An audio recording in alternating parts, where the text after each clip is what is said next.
অনেকটা সরকার নির্ধারিত দামেই বেচাকেনা হচ্ছে কোরবানির পশুর চামড়া। লবণ ছাড়া চামড়া আকার ভেদে 800 থেকে 950 টাকায় বিক্রি হচ্ছে। তবে এবার সংগ্রহ কম হবে বলে মনে করছেন কাঁচা চামড়ার ব্যবসায়ীরা। ট্যানারি মালিকরা বলছেন, অর্থ সংকট থাকলেও ধার দেনা করেও চামড়া সংগ্রহ করবেন তারা। সোমবার দুপুর 12টার পর থেকেই চামড়া আসতে শুরু করে রাজধানীর সায়েন্স ল্যাব এলাকায়। তবে সিটি কর্পোরেশনের নিষেধাজ্ঞার কারণে খুব বেশি চামড়া আসেনি এখানে। কিছু চামড়া বেচাকেনা হলেও দাম পাওয়া নিয়ে অভিযোগ ফরিয়াদের। 870 পর্যন্ত বলেছে আর কি, আমরা ভেবেছি 900 পর্যন্ত আসে কিনা। গতবারের চেয়ে 50 টাকার মতো তো একটু বেশি এসেছে। এলাকায় আমি 700 রেট দিই, 750 রেট দিই। তো 700 রেট দিলে আমার একটা লেবার যদি কাটে তার 1000 টাকা হাজিরা দিতে হয়। এই যদি আমি 15টা চামড়া কিনলাম, তার পিছ চামড়া কিন্তু আপনার প্রায় 30 টাকার 32-33 টাকা চলে আসে।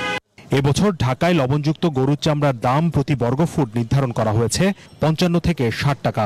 সেই হিসেবে ঢাকায় প্রতি পিস চামড়ার সর্বনিম্ন দাম দাঁড়ায় 1200 টাকা, যেখানে লবণবিহীন চামড়া বিক্রি হচ্ছে 800 থেকে 950 টাকার মধ্যে। এর সাথে লবণ, শ্রমিকের মজুরি ও পরিবহন ব্যয় যোগ করে লবণযুক্ত চামড়ার দাম পড়বে 1100 থেকে 1200 টাকা। আমরা ধরেন 800, 950, 900 এর মধ্যে রাখছি।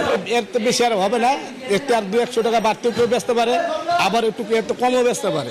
কাঁচা চামড়ার সবচেয়ে বড় আড়ত চকবাজারের পোস্তায় এবার 1,60,000 চামড়া সংগ্রহের লক্ষ্য ঠিক করেছিলেন ব্যবসায়ীরা। তবে সেই লক্ষ্য পূরণ না হওয়ার শঙ্কা তাদের।